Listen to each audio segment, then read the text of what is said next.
I used to think I understood relationships, at least well enough to know what was healthy and what wasn't. That was before I met Grace. We met during my senior year of college. I was 20 years old, working part-time at a local store. Grace came into my life unexpectedly. She wasn't just another customer. She started showing up frequently, often at odd times, always finding some excuse to be there. At first I thought it was sweet. I mean, who doesn't like being admired? I thought maybe I'd gotten lucky. But in reality, I had no idea I was opening the door to a nightmare. At the beginning, Grace seemed charming, affectionate even. She texted me constantly, asking how I was, wishing me good night, sending funny memes. But soon, I realized that her affection wasn't normal. It was possessive. Grace wanted to know everything. Where are you? Who are you with? What are you doing? If I didn't answer immediately, my phone would light up with 20, sometimes 30 missed calls and an endless stream of texts. At first, I convinced myself, she just really cares about me. She's probably insecure. But over time, I couldn't ignore it anymore. I started pulling away from my friends because I didn't want to deal with her questions. Even my favorite hobby, playing video games with my buddies, became stressful because she'd accuse me of ignoring her. She began showing up at my workplace, just to check on me. Sometimes she'd wait in the parking lot after my shift, then follow me home. When I finally brought up the idea of breaking up, she broke down crying, begging me not to leave her. But that begging quickly shifted to anger. She said, "If you leave me, you'll regret it." In the end, I knew I had to cut ties. I thought once I ended it, things would cool down. I was dead wrong. A few nights after the breakup, Grace called, crying, begging to meet. She said she needed closure, and that if I didn't come, she'd do something stupid. Against my better judgment, I agreed, hoping to end things peacefully. When I arrived, she asked me to sit in her car to talk. She went through the same old cycle I'd heard 100 times. "You broke my heart. How could you?" I told her calmly that I was done, and I hoped she'd move on. Then her phone rang. It was her father. Grace turned to me and said something that made my blood run cold. "If you don't stay and talk to me, I'll have my dad handle you." I froze. I didn't know what handle meant, but I didn't want to find out. I reached for the door handle, but it wouldn't open. She had locked it. When I tried to unlock it, she grabbed my wrist with both hands, her nails digging deep enough to draw blood. Her face. I can't even explain it. It wasn't the face of someone sad or heartbroken. It was the face of someone unhinged. I'm not a small guy, and she was petite. But for that brief moment, I was terrified. I shoved her hand away, unlocked the door, and bolted to my car. I drove off so fast I barely remember hitting the gas pedal.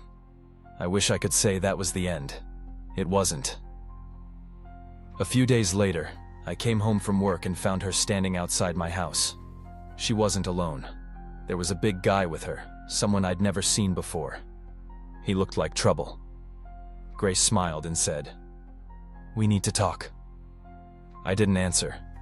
I slammed the door shut and called 911. When the police arrived, they took my statement but said there wasn't much they could do. "She hasn't technically committed a crime," they said. That phrase still pisses me off to this day. After that, I became paranoid. I'd look over my shoulder walking to my car. Every knock at the door made me jump. One night, I saw someone outside my window. It was Grace. When I yelled, she took off running. I sat there all night, clutching a kitchen knife, waiting for her to come back. Finally, I filed for a restraining order. For a while, she disappeared. But even now, years later, I still live with it. I still wake up sometimes in the middle of the night, heart racing, thinking she's standing outside. Looking back, I can't believe I ignored the red flags, the constant check-ins, the possessiveness, the way she isolated me from my friends. All of it was there from the start. I used to think these things only happened in movies, crazy ex-girlfriends, stalkers, threats, but it happens in real life, to regular people like me. To this day, I wonder what would have happened if I hadn't run from that car. If I'd frozen just 1 second longer, I might not be here telling you this. My name's Amy, and I haven't really slept right in over a week. Not because I can't, but because I don't feel safe enough to close my eyes for too long. That's what happens, I guess, when someone you thought you knew turns out to be capable of something you'd only expect in movies. I broke up with my boyfriend Tommy about 3 weeks ago. Honestly, it wasn't ugly at first. We had been dating for a little over a year, and in the beginning, Tommy was sweet. He was attentive, thoughtful, and always made me feel special. He'd text good morning every single day, send little compliments randomly throughout the day, and call me every night to say goodnight. It felt like one of those too good to be true relationships at first, but over time, that attention became something darker. At first, it was just little things. If I took too long to respond to a text, he'd act worried, asking if I was okay. I thought it was sweet, but then the questions got stranger. "Who were you laughing with today?" Or, "Did some guy look at you at work?" He'd show up to my workplace unannounced, just standing outside watching. The first time he did it, I thought it was romantic. The second time, I felt a chill crawl up my spine. Even if I went out with my girlfriends, he'd somehow coincidentally show up, saying he just happened to be in the area. My friends started to notice something was off. They told me to be careful, but I kept making excuses for him. "He's just protective. He just cares too much." But then he asked me if I'd ever consider putting a tracking app on my phone so we could always know we're safe. Not sharing locations like normal couples do, but an actual tracker on my phone. For him, that was my breaking point. When I told him it was over, he laughed. Not like it was funny, more like he didn't believe me. Then he went silent, staring at me with this expressionless face, and said nothing. It was like watching a stranger wear Tommy's skin. For a few days, things were quiet. I thought maybe I'd overreacted, that maybe it really was over. I started picking up my life again, going back to my regular routine. That's when the weird texts started coming in. They weren't from Tommy's number, at least not directly. They were from random numbers, all blocked or private, and they were short and eerie. "I miss your laugh. You looked sad today. Don't forget to lock your window." I told myself it was probably spam or some creepy coincidence, but it didn't stop. One night, I woke up because I thought I heard something downstairs, a soft creaking noise, like someone moving around. I froze. I live alone, and my doors were locked. I grabbed my phone, holding my breath, listening for any other sounds. After a long minute, nothing. Maybe it was just the building settling, I told myself. But then it happened again a few nights later, this time louder, clearer, like someone trying the doorknob. My chest tightened, and I texted my parents telling them I kept hearing things at night. I started leaving lights on and putting a chair against my bedroom door. That gave me a little peace. Until one night at about 2 a.m., I woke to the unmistakable sound of my bedroom door opening. I shot up in bed, my heart pounding so hard I could hear it in my ears. And there he was, Tommy, standing at the foot of my bed. I screamed, but he lunged forward, covering my mouth with one hand while shushing me. "I'm not here to hurt you. I just want to talk." He kept repeating it over and over, like saying it enough times would make it true. He told me he still had the key to my apartment, just in case there was ever an emergency. My stomach turned. I never gave him that key. He must have made a copy without me knowing. He wouldn't take his hand off my mouth until I nodded, agreeing to stay quiet. I was too scared to fight back, terrified of what he might do if I resisted. So I did what I had to do. I agreed to talk to him. I told him I was still processing everything and needed space. He sat there on my bed for half an hour, just talking about how we were meant to be, how we could fix this, and then he left, calmly, like nothing had happened. The moment I heard the door click, I grabbed my phone and called the police, whispering into the receiver because I thought he might still be outside. They came, did a sweep of the property, but of course, he was gone. I filed an official report and, with the officer's help, immediately applied for a restraining order. Later, a detective traced those random text numbers back to a fake number app on Tommy's phone, which helped my case. I packed my things and stayed with my parents until I found a new apartment. I wish I could say that was the end. But even now, I still double-check every door and window at night. I can't shake the memory of waking up to see him standing there, watching me sleep. There's a moment that plays in my head over and over. The moment I considered grabbing the knife I kept in the kitchen that night. The thought of what I might have done if he hadn't left still haunts me. My advice? If you see the warning signs, controlling behavior, constant check-ins, showing up unannounced, don't wait. Don't make excuses like I did. Get out. Because if I hadn't broken up with him when I did, I don't even want to think about how far he might have gone. That's the story I live with. And I still sleep with a chair against my door, just in case.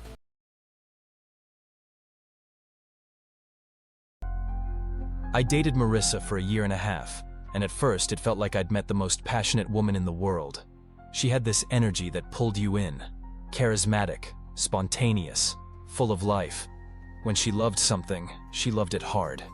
That included me. The first few months were incredible. She'd surprise me with little gifts, a book she thought I'd like, a favorite snack, sticky notes with poems she'd leave on my bathroom mirror. She'd text me goodnight every single night without fail. I thought, wow, this is the real thing. But passion has two sides, and hers had a dark one. It started small. If I took more than a few minutes to reply to a text, she'd flood my phone with messages. First sweet ones, then frustrated ones, and finally apologies for overreacting. She was all or nothing. If I said something bothered me, she wouldn't just feel bad. She'd shut down completely. I mean completely. Just sit there for hours, staring blankly, refusing to leave my apartment until I said everything was okay. 6 months in, she showed up at my work unannounced with coffee. She acted like it was cute, like we were one of those rom-com couples. I laughed it off, but the second time she came, it wasn't to bring coffee. It was because I didn't answer her call. She sat in her car in the parking lot for 2 hours, waiting. I told her it wasn't okay, that it crossed a line. She smiled and said, "You'd do the same for me, right?" I didn't even know what to say. I thought maybe her issues came from past trauma or abandonment. I figured if I proved I wouldn't leave, she'd eventually calm down. But the more I gave, the more she needed. Finally, I reached my limit. I told her we were done. She didn't cry or scream. She just stared at me, cold, silent, for what felt like minutes. Then she nodded and said, "You think it's over for you, but it's not over for me." That line chilled me to the bone, because she didn't say it like a threat. She said it like it was just fact. That night, I blocked her number, changed mine, and even asked my building manager for a different unit in the complex. For a few weeks it worked. I started to breathe again. Then the letters showed up. They were always hand-delivered, no stamps or return addresses, just slipped between my door and the frame. The first one was almost nostalgic. "I miss waking up to you. I still sleep on the side of the bed where you used to lay." The second one got stranger.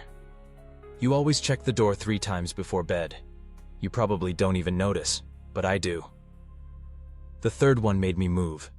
It said, "You wore your blue hoodie Monday, the one with the hole in the sleeve. You should sew that up before it gets worse." I had worn that hoodie to a grocery store across town in the pouring rain, and I hadn't seen anyone I knew. But clearly, someone had seen me. I packed a suitcase that night. I moved across the city and got a new job in Denver, telling only my brother and immediate family. I left no forwarding address, created a new email, and ditched all social media. For a while, it worked. Months passed, and I slept soundly for the first time in what felt like forever. I even started dating again casually, feeling like I'd finally gotten my life back. Then, one Saturday, I opened my new P.O. box and found an envelope. No stamp, no return address, just my name in handwriting I instantly recognized. Inside was a Polaroid of me walking into my apartment building. My earbuds were in, a coffee in one hand. On the back, in red ink, were 5 words. "Your shoulders slouch when you're tired." I didn't wait around to see what came next. I moved again, this time paying cash for a small rental on the other side of town. I switched jobs, told my boss I had family issues and needed to work remotely, and even got a big German Shepherd mix as a guard dog. I deleted every last social media account and went completely offline. For almost a year, there was nothing. No letters, no Polaroids, no notes. I started to believe maybe she'd moved on, until the post-it note. It was on my front door one evening when I got home from walking the dog. Yellow, written in that same red ink. I don't like the beard. My stomach dropped. I had grown that beard 3 months earlier, and no one outside of work had seen me. The next morning, another note waited under my windshield wiper. Better. I called the police again, filed another report, and asked about a restraining order. But they said without catching her on camera or having a direct threat, there wasn't much they could do. I tried to adapt. I locked everything obsessively, drew the blinds, and kept the dog close. 2 weeks passed without another note, and I started convincing myself maybe those were old notes she left before I'd even noticed. But deep down, I knew. Then one night, I woke up with that gut feeling, like someone had been watching me and just stepped out of the room. I grabbed a flashlight, checked every door and window, even looked under the bed like a kid. Nothing. But the next morning, taped perfectly to my front door, was an envelope. Inside was a photo I hadn't seen in years. A picture of Marissa and me in a boardwalk photo booth, back when we were happy. We were smiling, her head on my shoulder. But her eyes in the photo had been scratched out violently with something sharp, like a pin or needle. That same day, I packed everything I could fit in my car and left. This time, I didn't just move across town. I moved completely out of the city, deep into the mountains. I rented a secluded cabin, paid cash, and used a fake name. I even ditched my smartphone for a burner phone, just in case. I kept to myself, only interacting with a delivery driver now and then. For a month, everything was peaceful. Then one morning, I woke up to find fresh footprints in the snow, circling my cabin, moving from window to window. My dog had gone berserk the night before, barking like mad, and now I knew why. There were no notes this time, no pictures, just proof that someone had been there. I don't know if it was Marissa or someone else, but I didn't stick around to find out. I packed again and moved back to my hometown, this time sharing a house with 3 military roommates. If anyone tries to mess with this house, they'll regret it. Marissa is unstable, and I know it's only a matter of time before she latches onto someone else. I just hope they see the signs sooner than I did, because once someone like that decides you're theirs, they don't let go.